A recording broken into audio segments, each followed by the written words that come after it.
There's a hospital in Newsham Park, and in the 1880s it was used as an orphanage for people whose parents died fishing and in the Navy. And there's hundreds and hundreds that live there. And the building's still there now. There was talk of it being reopened.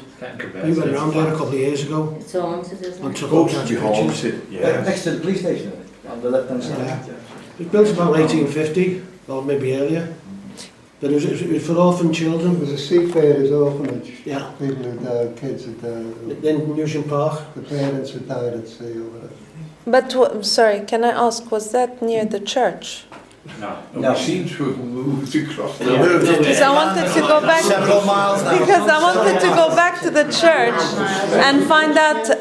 Because Huey, you mentioned that this is the only country where you have 3 railways, one built on the top of the I other. said we were one of the only countries in Wales at the time, in the cities rather. Liverpool. Liverpool. We had 3 railways. We had an overhead railway. We had one underneath it which took all the goods to the docks along the on the land itself. And then below that, but it was still recorded.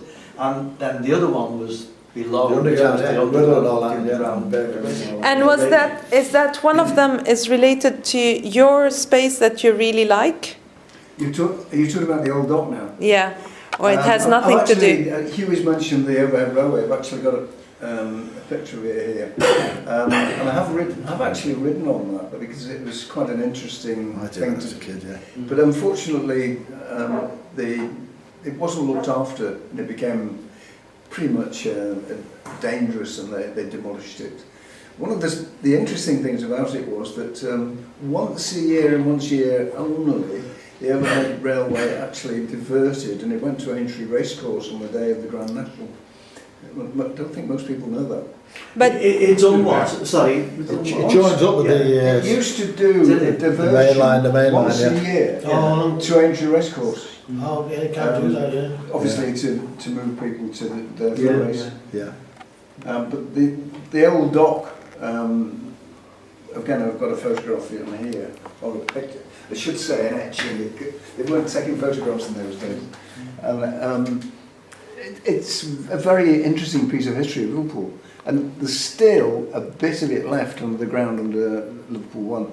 And the Duke of Westminster, who unfortunately recently passed away, and it's gone, his title has now gone to his son, but it cost him £5 million to preserve just this little tiny piece of the old dock, and it's still it's underground.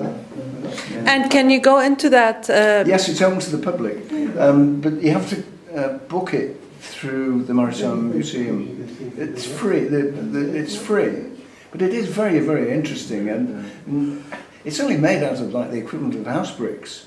But of course, the ships were quite small wooden sailing ships in those days, and so it didn't need it to be made out of anything stronger than that. So Thank you. Now they got so